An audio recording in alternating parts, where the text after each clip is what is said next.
Welcome back to One More Stock channel. Great to be here. Today we're digging into a really interesting company, one that sits right at this, well, volatile intersection of AI and global energy. It's Oklo, ticker OKLO. Yeah, and the material you sent over, mostly from the One More Money blog, frames Oklo as maybe, just maybe, part of a solution to this massive energy crunch that AI is creating. Right. So our mission today really is to cut through some of the noise. Let's get to the facts. What's the tech? How different is this business model, really? And let's be honest, what about those huge regulatory hurdles? Who is this stock actually for? And the story really kicks off with Sam Altman, doesn't it? The OpenAI CEO backing Oklo. Mm-hmm. It makes sense when you think about it. AI needs power. Lots of it. Stable power.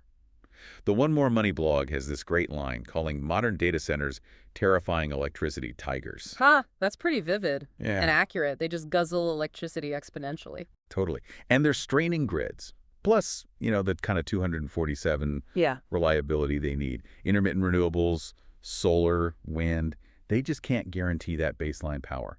Not on their own. And that reliability gap, that's the whole playground for Oklo. I mean, look at the big picture. Global energy demand, it's set to jump over 30% by 2040. Wow. And the IEA, the International Energy Agency, they're saying nuclear capacity basically has to double by 2050 if we want to hit net zero targets. So Oklo is pitching itself as this continuous, stable, carbon-free baseload power source, filling that gap. Okay, so let's look at how they plan to do that. Oklo isn't talking about building, gigantic nuclear plants out in the desert somewhere. Their vision is different. It's distributed power generation. Exactly. They're focused on developing these small modular reactors, SMRs, specifically micro-reactors. Their main design is called the Aurora powerhouse. Micro-reactors, so small. Right, small is key. Think compact, designed for more efficient manufacturing, and this is crucial deployed right where the power is needed. Like remote industrial sites, maybe military bases, and the big one, potentially right next to those massive AI data centers, cutting out transmission losses, dedicated power. Got it. Now the business model. This is where the One More Money blog suggests the real innovation might be. Commercially speaking, they don't sell reactors. And no, they sell the electricity. It's this nuclear as a service idea. Explain that a bit more. Well, it's basically full vertical integration. Oklo handles everything. They design, build, own, and operate the facility. DBOO, you might hear that acronym. Okay. And then they sell the power generated through these long-term contracts, power purchase agreements, or PPAs. Right, PPAs. We hear about those a lot with solar and wind, too. But why is this model such a big deal for nuclear? Because it flips the script for the customer. Think about a company like Switch, the data center giant, or Equinix. Okay. With this model, they get guaranteed uninterrupted power for potentially decades through a PPA. But, and this is the important part, they don't have to spend billions upfront to build a nuclear plant. They don't have to deal with the operational complexity or navigate the incredibly intense regulatory environment that comes with owning a nuclear facility. So it takes this potentially massive capital expenditure and operational headache and just turns it into, well, like a utility bill, basically. No, pretty much. A very predictable long-term utility bill for clean, reliable power. That's the pitch. And what about other revenue? Is it just electricity sales? Primarily, yes. That's the main driver, targeting commercialization around, let's say, late 2027, maybe early 2028. But there's another piece, a subsidiary called Atomic Alchemy. Atomic Alchemy. Sounds ambitious. So the plan there is to get into recycling spent nuclear fuel. Recycling. Nuclear waste. Yeah. Turning what's currently a huge liability, both environmentally and financially, into valuable isotopes for medicine and industry. It's about closing the loop, vertical integration. It could potentially turn a major cost center, waste disposal, into another revenue stream down the line. Okay, that's a significant claim. Yeah. Let's shift gears to the tech itself, the Aurora powerhouse. You said it's not some brand new concept pulled out of thin air. Right, and this is really important for understanding their path, especially with regulators. The Aurora design has roots in the Experimental Breeder Reactor 2, the EBR-2. EBR-2? Yeah, this was a reactor that the U.S. government operated pretty successfully from 1964 all the way to 1994. It wasn't a commercial power plant in the modern sense, but it was a testbed. And why is that legacy so important for Oklo? Because it provides decades of operational data and safety validation. EBR-2 demonstrated remarkable stability even during tests simulating severe accidents like Loss of coolant events, the kind of thing that happened at Fukushima. So it suggests the underlying physics are proven. Exactly. It significantly de-risks the core technology compared to, say, a completely novel design starting from scratch. They're building on something with a track record. Okay, so that history forms part of their competitive advantage, their moat.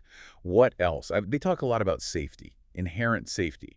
What does that actually mean? It means the reactor relies on the fundamental laws of physics to stay safe, not complex engineered systems or, crucially, operator actions. It's designed to be walk-away safe. Walk-away safe. Yeah. If something goes wrong, like it overheats, the physics of the reactor core itself cause the nuclear reaction to slow down automatically. It stabilizes itself without needing external power or someone flipping switches. Okay, that sounds essential, actually, if you're planning to put these things near data centers or communities. Absolutely critical. Then there's the fuel cycle advantage. This is probably the most potentially disruptive part of their story. This is the recycled fuel thing. Yes. They claim their specific reactor design, which is a fast-spectrum reactor, can run on recycled nuclear fuel. That means using the spent fuel from existing conventional reactors, or using something called HAU. HAU, another acronym. Yeah. It stands for high-assay, low-enriched uranium. Basically, it's uranium enriched to a higher level than standard reactor fuel, but still considered low-enriched. It allows for more compact, longer-lasting reactor cores. So wait, they can take nuclear waste, essentially, and use it as fuel. How is that possible? Well, conventional reactors, the big light water reactors we have now, they can't really burn up all the usable energy in the fuel. They leave a lot of potentially useful stuff behind in the spent fuel. Okay. Fast spectrum reactors, like Oklo's design aims to be, operate differently and can, theoretically, consume much more of that material, including some elements that are just waste in current reactors. And the benefit is? Huge. They claim this could cut fuel costs by up to, 80% compared to just using fresh uranium all the time. And maybe even more importantly, it drastically reduces the problem of long-term nuclear waste disposal. The One More Money blog mentioned the U.S. has enough energy locked up in existing used fuel to power the country for decades if reactors like Aurora can actually use it efficiently. That would be a game changer. Yeah. If it works. If it works, and if they can do it economically and get it licensed, big ifs. Okay, so summarizing the tech advantages. Yeah. Inherent safety, potentially revolutionary fuel cycle using recycled waste, or HAEU, and they're modular, right? Small. Yep, modular and scalable. The Aurora powerhouse is designed for about 15 megawatts electric, but they envision deploying them in multiples, maybe up to 75 megawatt or more at a site. Factory built, potentially easier to deploy close to the customer. Less transmission loss, better efficiency. Right. And one more thing, reliability. Because of the fast spectrum design and the HAU fuel, they're targeting really long intervals between refueling. Some documents mention up to 20 years. 20 years. Between refueling. That's the target. Imagine for a data center or a remote mine not having to worry about refueling downtime for 2 decades. That's an enormous operational advantage. So putting it all together, they're trying to take nuclear power, which has always been this massive, centralized, capital-heavy thing, and make it distributed, put it next to the customer, potentially lower cost because of the fuel, super reliable with long refueling cycles, and inherently safer. And layered on top of that, they plan to use AI-driven monitoring and automated controls for efficiency and remote management. It really is aiming to reinvent the whole model. Okay, it sounds incredibly ambitious. Which brings us inevitably to the money and the regulators. This sounds expensive. Extremely. As a pre-revenue company burning cash on R&D and licensing, you don't look at key E ratios. You look at their cash runway. How are they doing there? Well, they did manage to raise significant capital through their SPAC deal and associated PPE financing. That was crucial. It took immediate bankruptcy risk off the table and gave them, theoretically, enough cash to get closer to that 2028 commercial target. What are the numbers looking like now? I saw their Q2 2025 snapshot. A net loss around $13.4 million. Yeah, that sounds about right. And that's mostly R&D, salaries, and importantly, the costs associated with the NRC licensing process, which is not cheap. And their cash position post-merger was roughly $125 million, give or take. Around there, yes. So if they're burning, say, $15 million a quarter, that $125 million gives them, what, maybe 2 years? Maybe a bit more. It's lean, let's be honest. It puts immense pressure on hitting their regulatory milestones on time, especially that key one in 2026 we need to talk about. Right.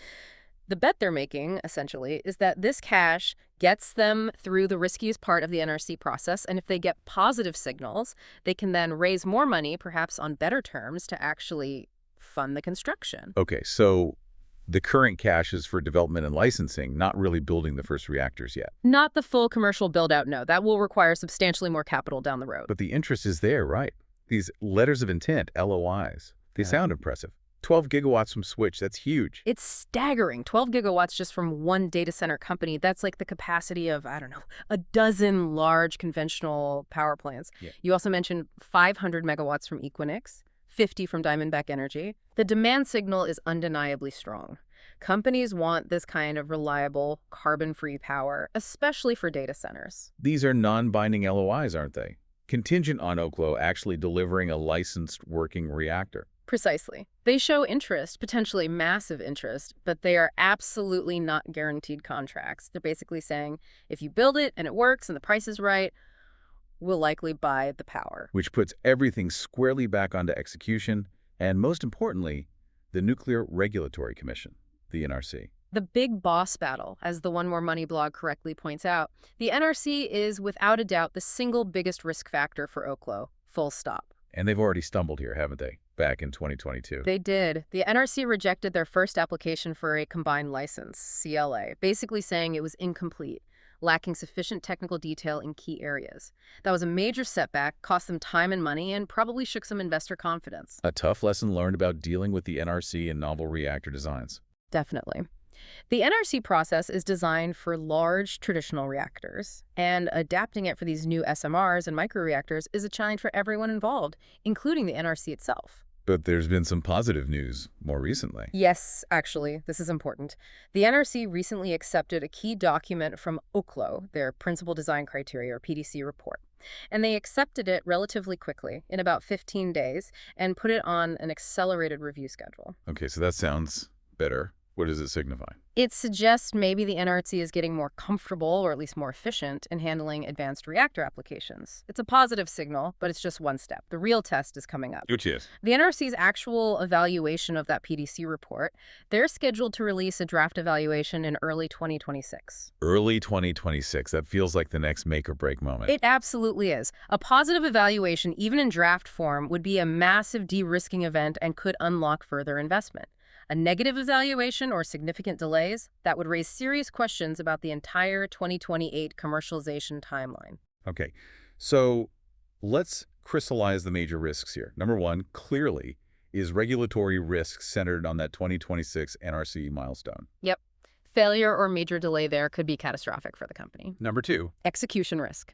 Even if they get the license, going from a design on paper, even one based on EBR2, to actually manufacturing, deploying, and reliably operating these micro-reactors cost-effectively by 2028. That's a monumental engineering and logistical challenge. Building complex hardware on schedule and budget is hard. Especially first-of-a-kind nuclear hardware. And number three is competition. Oklo isn't alone in this race. Right. Who else is in the running? You've got some big names, some well-funded competitors, also developing advanced reactors and SMRs. Think TerraPower, backed by Bill Gates, Nuscale Power, which is already publicly traded, X Energy. They're all pushing their own designs forward, also vying for regulatory approval and customer contracts. So it's a high-stakes race with multiple runners. Yeah. Given all this, the tech promise, the huge potential market, but also the massive regulatory hurdles, the execution challenges, the competition, what kind of investors should even be looking at Oklo? Yeah, this is definitely not your typical utility stock or value play. The One More Money blog and other analyses describe it perfectly. Investing in Oklo right now is like making a venture capital bet, but doing it in the public markets. So high risk, high potential reward. Extremely high risk. This is absolutely not for someone who's risk averse. It's not for traditional value investors looking for proven earnings, or even for short-term traders looking for quick gains. Who is it for then? It's for someone with a very high tolerance for risk, possibly losing their entire investment. Someone with a genuinely long-term outlook. You have to be thinking 5-10 years out at least. And critically, someone who understands the binary nature of the bet and sizes their position accordingly. Let's spell out that binary bet. The downside, the bear case.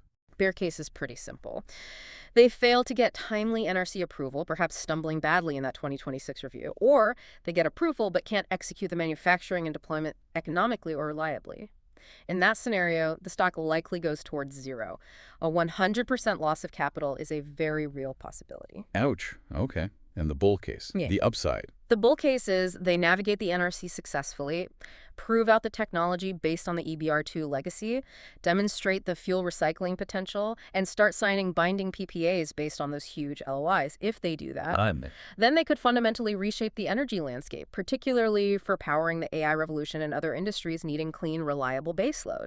The revenue from decades-long PPAs could be enormous. In that bull scenario, you could be looking at potential returns of 10x, maybe even 100x over the long term. It's that asymmetric payoff profile. So huge potential upside, but a terrifying downside. How should someone approach it, position size and wise? If you fit the investor profile, high risk tolerance, long horizon, then prudence, dictates very strict position sizing. Think maybe 1% to 3% of a highly diversified portfolio, max. Treat it as a calculated gamble on a potentially transformative technology and keep your eyes laser focused on those key milestones, especially NRC news in 2026 and progress towards that 2028 target. It really feels like Oklo represents this potential future for nuclear. Smaller, smarter, maybe safer, decentralized, all aimed at powering this next wave of industrial demand driven by AI. It does. The investment thesis boils down to a bet on physics, on engineering innovation, and crucially, on the evolution of the regulatory framework to accommodate these new technologies. A fascinating, if incredibly risky, proposition. Absolutely. And maybe a final thought to leave people with. When you consider Oklo's claim about using spent nuclear fuel, turning waste into an asset, the really profound question isn't just if the technology can work to power the AI age, it's whether our existing infrastructure, and particularly our 20th century regulatory system, can adapt and evolve quickly enough to allow this potential 21st century solution to scale at the speed demand seems to require. That might be the biggest uncertainty of all. That's a great point to ponder. Okay, before we wrap up, the following statement is a brief disclaimer. Investing in stocks involves risk, and this analysis is for informational purposes only. Consult with a professional financial advisor before making any investment decisions. All right, thank you so much for watching. We really, truly appreciate you taking the time to go deep on this stock with us today. Yeah, thanks everyone. If you're interested in U.S. stock investment analysis like this one, please do subscribe to the OneMoreStock channel. That way you won't miss any of our latest videos in the future. And definitely encourage us. Hit that like button, leave a comment below. We'd love to know what you think about Oklo and this whole next-gen nuclear space. Absolutely. Your feedback really helps us. Okay, that's all for this deep dive. We'll see you again in the next stock analysis. Bye now.